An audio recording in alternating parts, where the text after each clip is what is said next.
Welcome to the Healthcare Leadership Experience, a place where healthcare leaders will share proven strategies and innovative approaches to leading the clinical and business side of healthcare. This show is sponsored by Vi Healthcare Consulting, who has proudly helped hospitals save over $700 million in non-labor costs since 1999. Here's your host, Lisa Miller, founder and CEO of Vi Healthcare. Hi, Charlene. Welcome to the Healthcare Leadership Experience. I'm so excited to have you today. Thank you so much for having me. Looking forward to it. It's great. So I know you from a few different previous experiences, but can you just tell our listeners a little bit about you and just what you've done and what you're doing? Your background's so interesting. I think everyone would enjoy that. Sure. I'm a longtime analyst, and I started it after a small little stint in newspaper publishing. And it started as an internet media and marketing analyst at Forrester back in 1999, right at the very beginning of the dot-com boom. And so rode that entire wave, did all this analysis on internet advertising and social media, and wrote my first book back in 2008 called Groundswell. And soon after that, left to form a disruptive analyst firm called Altimeter. And in 2015, sold that to Profit, a brand and strategy consulting firm. And so I've been there ever since. I've been writing more books, so 6 in total. And my latest is called The Disruption Mindset. Great. Thank you.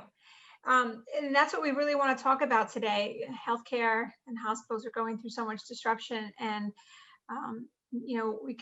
I've got a couple of questions for you. And as I was saying earlier, I was listening to a few of your videos on your site, and I'd like to tell our listeners to go onto your site, but I'll tell them where later. You speak about disruptive leadership, and it's a mindset. And I love your quote. You said, you got to give up control to be in command. Can you just talk a little bit about disruptive leadership? And maybe. Sure. Yeah. And this whole idea of being command or being control, a lot of leaders, especially with the rise of collaborative technologies and more people getting power because of social media, really question like, well, what does it mean to be a leader? I can't control people anymore. They're getting more and more power. And how do I make them do things? And I'm like, well, this is a fallacy that you ever were in control in the first place. Mm-hmm. You don't control people, you command them. And the authority and the credibility of your command comes through the relationship that you build with them. So if there isn't credibility, if there isn't trust, then you can't get people to do anything. You don't really control them. And so if you set that aside, how do you develop and deepen these relationships, especially with all of these new tools? How do you extend your leadership into these areas? And when it comes to disruption, you have to do that at scale and do it really quickly. And it requires a very different mindset to be able to do that.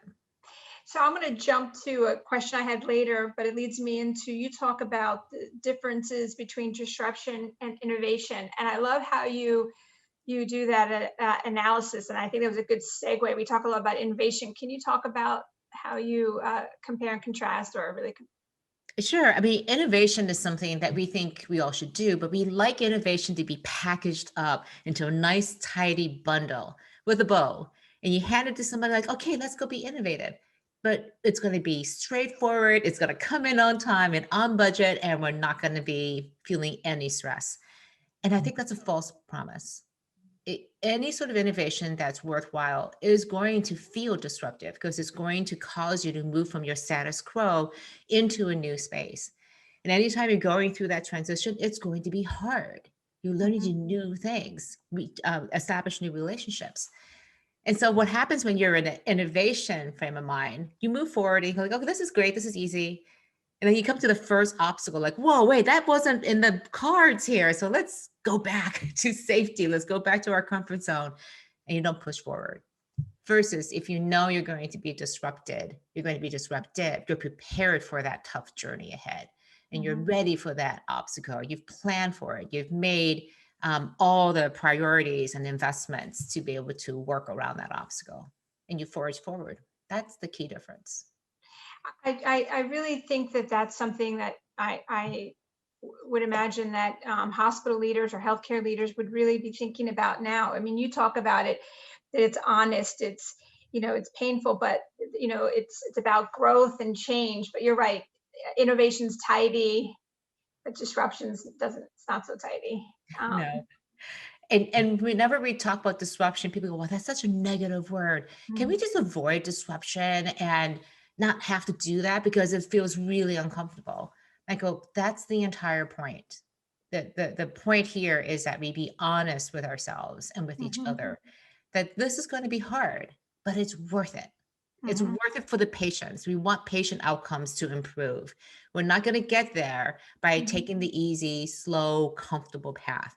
We don't have time. We don't have the luxury of being comfortable. These are highly disruptive, turbulent times. And we're going to have to rise up to that occasion and be prepared to take on these really audacious goals that are going to be really, really hard. But let's be honest about it. Yeah, you talk about, of course, I mean, we think about it too as innovation, but it's finding growth opportunities, anticipating the needs of our patients. And if we're not going to do it, our competitors are going to do it. And can you just talk a little bit about maybe culture and being a disruptive leader and what that means? Oh, this is one of my favorite topics because it's one thing to have a strategy that says, I want to get to a new disruptive future. So that's the journey you want to go on. Your culture determines how quickly you go on that journey. It is the engine that puts you down that road along that journey. And so if you have a culture that's really well tuned to disruption, in other words, it takes on these obstacles, it takes on uncertainty and risks and knows how to deal with that. It's built into your beliefs and your behaviors of how to deal with all of these changes all the time. And it becomes the norm rather than the exception. So some organizations are just really built for disruption. And that's what started me on this whole journey. Why is it that some organizations just do this day in, day out? They seem to be so capable of handling so much challenge and so much change. Whereas others, you put just a little bit of change into the system and it feels like it's going to collapse at any minute. It's very fragile. So would you give listeners some advice? I know you can't give all advice in a few minutes, but maybe how they can start changing their mindset about what they need to do or examining disruption and how to utilize that thinking. Yes. One of the things that people often associate disruption with is a technology. So this is, oh, we need to put in this technology so we can be more disruptive. And that's thinking about disruption backwards. It's actually thinking about growth and the relationships you have with your customers and clients. And in this case, with hospitals, with your patients. How is that relationship going to change? How are you going to deliver better healthcare and better health outcomes because of all the different possibilities? Just think about over the past 8 months, how many things have changed. The fact that we've had to pivot to telehealth, the fact that we are thinking about doing so much more through digital platforms to prepare people so they spend less time in the healthcare environment so we can maximize that capacity, all the things that we've done. And we would have thought it would take, 5 or 10 years to make those changes happen. And they happen in like 5 or 10 days. So we're capable of doing so much more than we give ourselves credit for. So in order to fix that change, my number one thing, the secret I have found of disruptive organizations is they focus on that future patient experience. They think about what that future could look like. And instead of thinking really far out into the future, just begin looking at small little changes that you can make. So you don't get to do the large changes until you get comfortable doing the small changes. But don't wait to do it like over 2 months. Think about how you could do it over 2 weeks, or maybe even over 2 days. When you set yourself impossible deadlines, you tend to meet them or get close to them at least. And I think just setting that change and say, look, this is worth making this change. I know it's going to be really hard, but let's try it. Yeah, that's really great, Charlene. Thank you. You think about it, we did pivot to telehealth so quickly, and everyone thought it was years out, like you said, or just my mom, for instance, she had a couple of issues during COVID, but they managed to keep her healthy and well at 84, not coming into the hospital, whereas before it would have been a lot of visits. So Yeah, and think about what had to change here. First, the hospital and the healthcare system had to change, but your mom had to change too as Mm, well. And we yeah, true. don't give enough credit on both sides. An 84-year-old patient was able to use whatever is the technology that she Good point. had available to be able to have healthcare delivered to her. That's incredible, Yeah. right? And we're able to do this. We don't give ourselves enough credit. We don't give our patients enough credit that they can do this. That's a great point because I think we think there's an issue like, oh, they're just not going to get it. That's a great nuance, or just, who would have thought my mom at 84 would be able to really get on a phone and communicate and understand, and not that she can't understand, but just use a technology that's unfamiliar to her. So it's a great point. And I wonder how many things we're not thinking about what our patients are capable of. It's a great point. In your book, The Disruptive Mindset, Why Some Organizations Transform While Others Fail, it's a great book. And we've been talking a little bit about some of the topics. Can you talk about, is one of the chapters you speak about developing disruptive leaders, and how maybe, again, our listeners can think about even developing that. Like think, okay, well, I don't have anybody here that's disruptive, you know? Right. I mean, the way I think about disruption, it's not an on or off. It's a scale of from one being you don't like anything to change. You like things to be exactly the same every day. Very, very few people fall into that. To a 10, meaning you don't just think about disruption, you're able to make it happen at huge levels of scale. Again, not too many people are at 10. Most people are somewhere in between. And I look at it this way, you can give yourself a number along that gradient, but you think about your organization and it's probably like, even if you're like a 2 in your organization, if you're a 3, you are killing it. You are incredibly disruptive to that too. So you don't need to be crazy disruptive. In fact, I think if you were like an 8 or 9 working in a 2, it wouldn't work out. You'd just be so disruptive. Everybody be looking at you like, you're an alien. We don't understand you at all. What are you talking about? So this is again talking about what's the next level of disruption, and just pushing your organization a little bit out of its comfort zone is going to be really hard. I tell you, even the organizations at like 8, 9, and 10s, they struggle with this. It feels just as hard for them to move to the next level as it is them to moving to a 3. It is just, I talk to people at the most disruptive tech companies. Think of the usual suspects, Microsoft, Google, Facebook, Amazon, and they talk about how hard it is.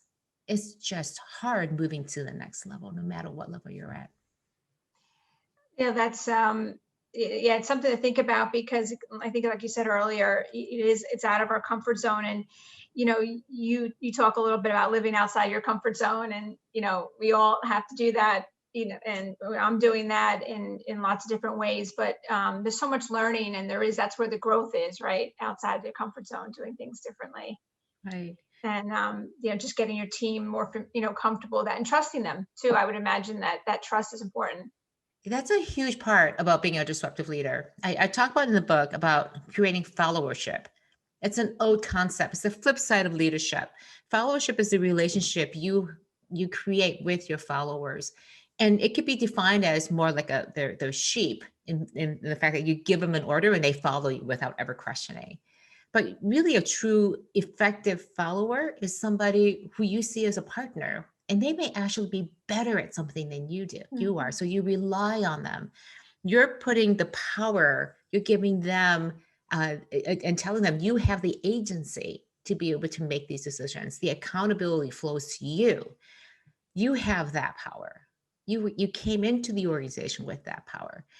And that allows your disruptive leadership to scale through all these people. And this is the key thing about being a disruptive leader. You have to create a movement. And movements take on a life of their own. And movements are there, it really become a movement when you're no longer at the front of it. Other people are carrying it for you. And that's why I think disruptive leadership is such a different breed than the traditional leadership of somebody at the very front, lead, charging along the way. Disruptive leadership looks very, very different.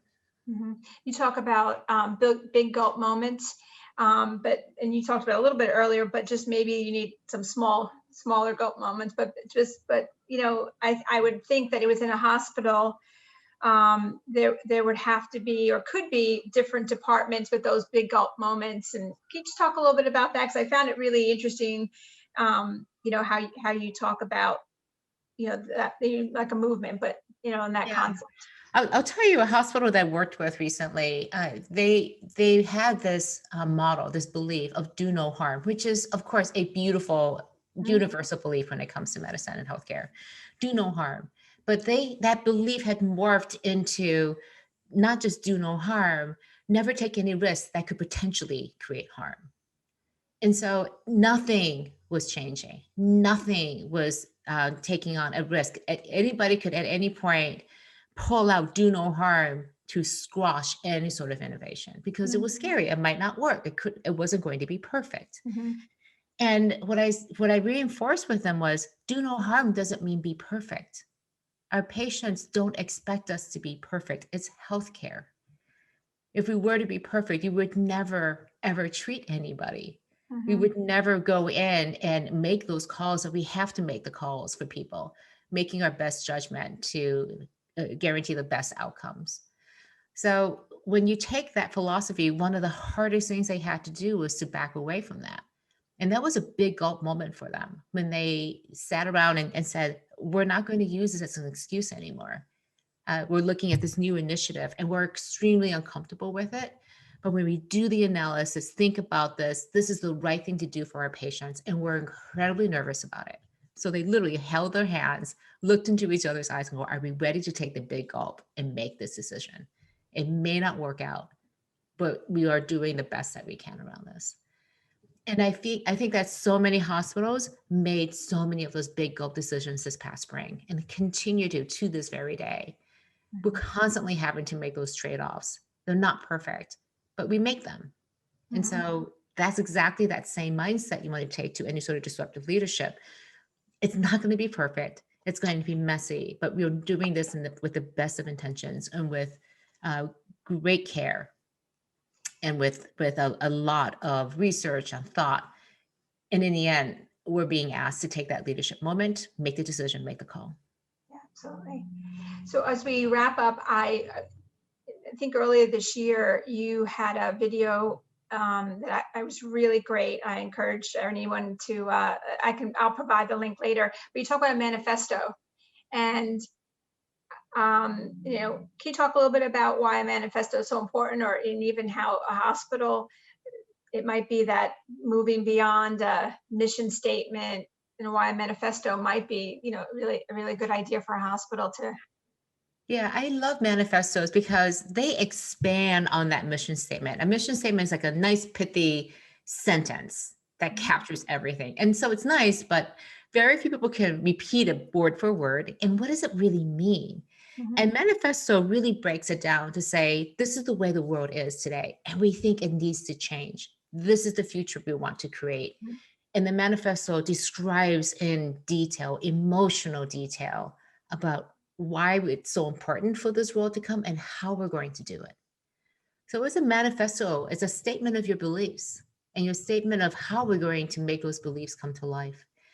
And it feels great because other people can repeat the manifesto again, not word for word, but because they understand the meaning behind it. They understand the actions they personally have to take in order for that manifesto to become true.